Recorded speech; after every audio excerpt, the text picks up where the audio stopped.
Salut à toi, futur millionnaire spirituel et humoristique. Aujourd'hui, on parle d'un sujet qui pique la curiosité et qui, avouons-le, intrigue beaucoup. Pourquoi les riches ne travaillent pas pour l'argent? Oui, tu as bien entendu. Ils n'ont pas besoin de répéter fin du mois comme un mantra stressé. Pas de c'est bientôt le 15?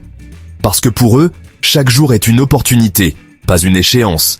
Mais attention, ça ne veut pas dire qu'ils ne font rien. Non, ils ont une stratégie que nous allons décrypter ensemble. Tu es prêt? Avant de commencer, assure-toi de t'abonner à cette chaîne parce que ce qu'on te révèle ici pourrait transformer ta vision de la richesse. C'est fait? Super, on commence. Les riches travaillent pour des actifs, pas pour un salaire. Quand Robert Kiyosaki dit que les riches ne travaillent pas pour l'argent, il parle de la différence entre actif et passif. Un actif, c'est quelque chose qui met de l'argent dans ta poche.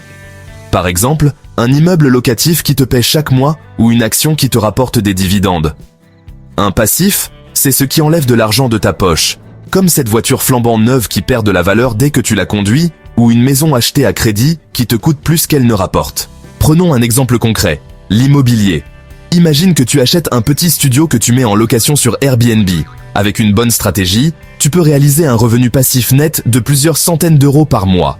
Chaque mois, cet actif te génère un revenu passif qui peut payer tes factures, financer d'autres projets ou même te permettre d'épargner. Bien sûr, il y a du travail au départ. Trouver le bien, le financer, l'aménager. Mais ensuite, c'est l'actif qui bosse pour toi. Et voici la clé. Au lieu de travailler pour un salaire qui ne suffit jamais, les riches investissent leur temps et leur énergie pour créer des actifs. Une autre raison pour laquelle les riches ne travaillent pas pour l'argent, c'est parce qu'ils comprennent comment l'argent fonctionne. Ils savent que l'argent est un outil, pas une fin en soi. Et pour maîtriser cet outil, il faut apprendre. Prenons un exemple avec les actions en bourse. Plutôt que dépenser 1000 € pour le dernier téléphone à la mode, les riches pourraient investir cet argent dans des actions d'entreprises solides, comme Apple ou Microsoft. Ces actions peuvent leur rapporter des dividendes réguliers. Par exemple, une action achetée à 100 € peut te rapporter 5 € de dividendes par an. Sur 10 ans, c'est 50 €, sans compter la possible augmentation de la valeur de l'action.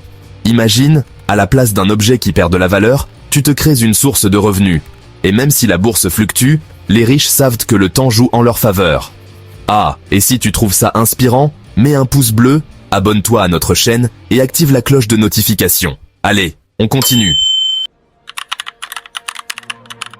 Les riches ne travaillent pas pour l'argent parce qu'ils créent des systèmes qui génèrent de l'argent de manière automatique. Un exemple emblématique, c'est le business en ligne. Imagine que tu crées un cours en ligne sur une compétence que tu maîtrises bien, comme la photographie ou la cuisine.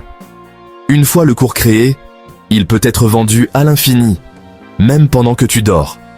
Tu as investi ton temps au départ pour le créer, mais après, c'est le système qui travaille pour toi. Un autre exemple, c'est une franchise. Prenons McDonald's. Si tu possèdes une franchise, tu laisses d'autres personnes gérer l'opération quotidienne tout en touchant une part des profits. Ton travail, c'est d'investir et de superviser. Ces systèmes permettent aux riches de multiplier leurs revenus tout en conservant leur temps. Les riches voient dans l'argent comme un employé, pas comme un maître. Prenons un exemple plus spirituel. Imagine que chaque billet de 10 € que tu as est une petite énergie qui doit aller travailler pour toi. Plutôt que de dépenser à droite et à gauche, ils investissent chaque euro pour qu'il en rapporte plusieurs autres. Par exemple, en achetant des parts dans des sociétés de crowdfunding immobilier. Avec seulement 50 ou 100 €, tu peux participer à des projets immobiliers comme la construction de logements ou la rénovation de bureaux. Et à la fin du projet, tu récupères ton capital avec un intérêt. Petit à petit, ces investissements se cumulent et augmentent ta liberté financière. Tu l'as compris? Les riches ne travaillent pas pour l'argent parce qu'ils savent faire travailler l'argent pour eux. Entre actifs, éducation financière et système, ils construisent des stratégies durables qui leur permettent de vivre différemment. Alors, quelle sera ta première action? Un investissement? Un projet en ligne? Une formation pour booster ton éducation financière? Dis-nous tout dans les commentaires. On est là pour t'aider à passer à l'action. Et si ce contenu t'a inspiré, abonne-toi, active la cloche et partage cette vidéo avec quelqu'un qui doit entendre ça. Merci de m'avoir écouté et à très bientôt pour une nouvelle dose d'inspiration.